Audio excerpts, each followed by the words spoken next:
People often ask me what was Jimmy like, and all I can say is just a really, really beautiful young man. But I'll take you back to the day Jimmy was born, because it's, I remember all the birth of all my children, but there was something again about Jimmy.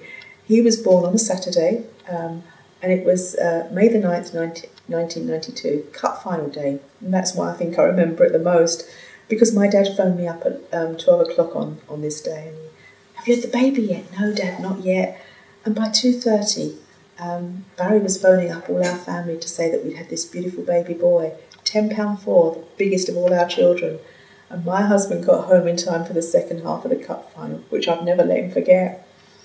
But as a baby, Jimmy was just such an easy boy, or easy baby.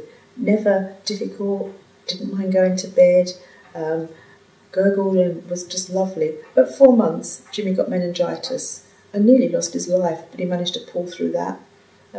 As a toddler, he was just the sweetest boy, always smiling, always happy.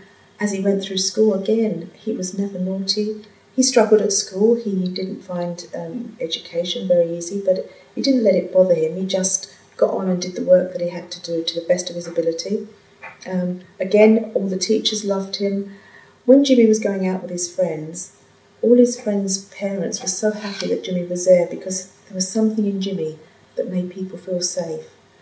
And he grew so tall, he was 6'4", and we used to have a laugh, because when he'd come down in the mornings, I'd say to him, "Oh my goodness, Jimmy, you've grown again." And I was just under his shoulders, so he seemed to get taller and taller.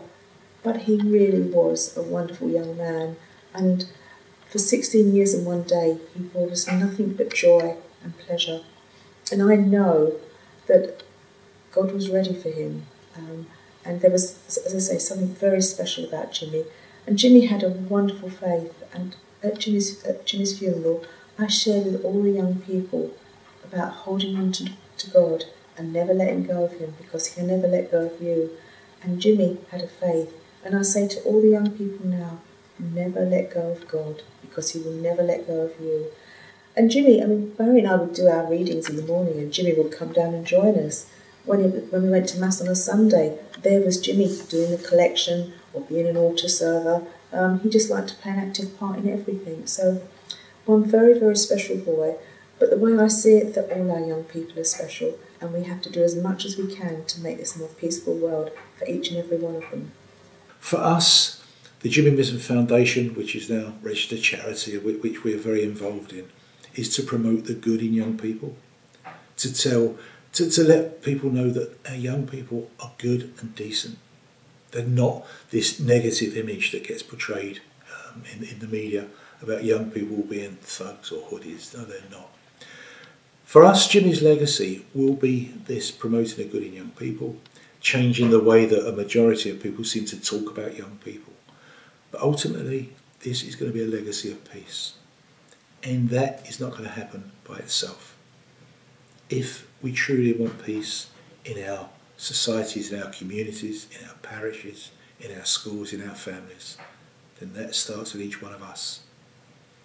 We can't wait for anybody else to do this. We can't expect government or police to solve these issues.